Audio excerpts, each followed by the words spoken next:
What's up, guys and gals, and welcome back to the channel for my first installment of Project SV650. I picked up this 2021 SV650 from a local owner with about 14,000 miles on the clock, and it came with several parts already installed, some of them nice, some of them kind of but this bike needs a little love to bring it up to its full potential. So today I'm going to bring you up to date on what I've done to move this SV650 closer to twin-cylinder roadster perfection. Now, everybody loves to personalize their motorcycles, and the previous owner had left his mark on the little roadster by way of a cool red skull sticker thing on the givy, whatever you call it, windscreen.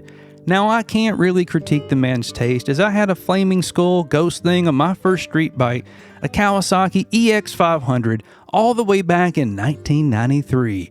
And as much as this gentleman's skull reminded me of my youth, I just had to take it off, as it wasn't my choice of sticker, and I didn't want to explain to the folk at the Dragon why I chose this particular red adhesive adornment. Now, it's still chilly here, so I took a hair blower that hadn't been used since the 80s, warmed the friendly red face up, and peeled him right on off. A bit of alcohol fuel and some elbow grease, the grease that doesn't leak, and that skull is now a ghost of Suzuki past. Continuing on with the visual decluttering, I decided to do the same thing to the side of the pearl white tank. There are these awful looking tank pad things there that don't really serve a real purpose, and I wanted to get those off. Now, this turned out to be way more difficult than I had imagined. If you're going to stick crap to the side of your tank, y'all, make sure you're going to love it a long time, unless you're a masochist. And if you're going to buy a bike with stuff stuck to the side of the tank like this one, make sure you're ready for a bit of a workout. Now, I was a bit nervous about pulling the paint off the tank as I removed the pads, but this turned out to be non-issue because the pads annoyingly came apart in layers.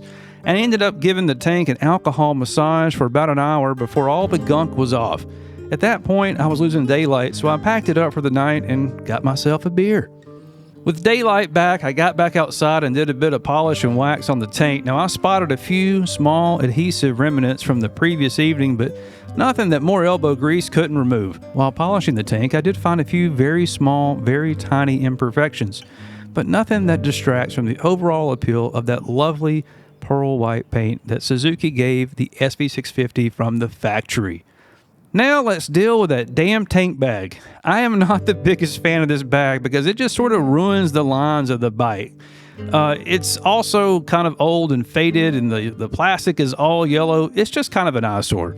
Now, I love utility on a motorcycle as much as the next guy or gal, and I want to bring my drone and my camera with me this summer as I ride, but I'll use a tail bag for that.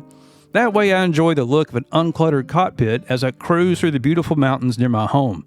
It's easy enough to toss the bag, but getting this mounting ring thing off presents a bit of a small challenge. There are 5 bolts that hold the gas cap on this tank, and 3 of those are replaced with these 3 black screws that hold the mounting ring on top of the gas cap. Now, I needed to replace those 3 black screws with the OEM Allen screws, but I couldn't find any here locally. Ace Hardware didn't have any, and Suzuki wants $4 a piece for those screws, and that's just mind-boggling when people in Japan only pay $1 a pop. So for now, I'm just going to leave the adapter ring on the tank, and I'll pick up the Suzuki screws the next time I place an order with WeBike. Mirrors and levers. Now, this bike had Puig, is that how you say that? Levers and some sort of bar-end mirrors. They might be CRGs.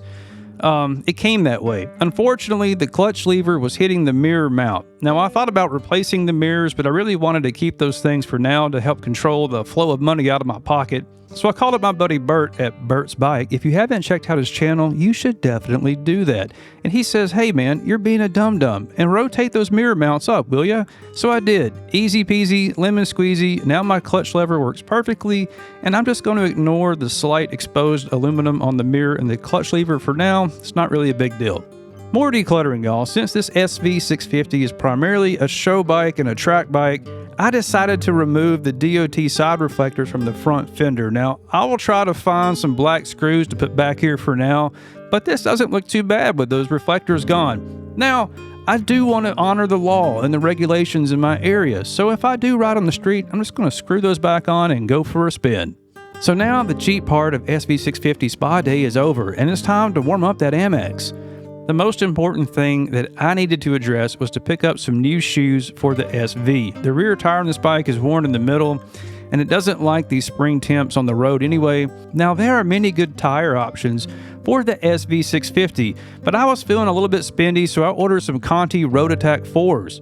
The Road Attack 4s are advertised as a hyper touring tire that claims to have good performance in the wet and exceedingly great dry performance that rivals dedicated sport rubber. We'll see. Conti also advertises these tires break in extremely fast, which is good because I hate breaking in tires. Now, the out-the-door cost of these tires really hurt, but hey, they'll last longer than dedicated sport rubber, and they'll work better in all conditions that I encounter, not just warm summer days. And last but not least, I have no idea when the oil was changed on this bike, and I have no idea if the air filter is dirty, so I ordered some Suzuki oil and air filters and a gallon of lovely Suzuki oil. I also picked up a gas tank prop that Suzuki sells to hold it up while I check that air filter. So when those parts come in, I'll do a complete video on the maintenance of the bike, and we can find out how well the oil and air filter were maintained on this beautiful motorcycle. So that's a wrap, y'all, of this first installment of Project SV650. Smash that subscribe button so you don't miss any future installments as I refurbish and adorn this lovely Japanese roadster to make it my own. Until next time, watch out for road cagers and ride safe.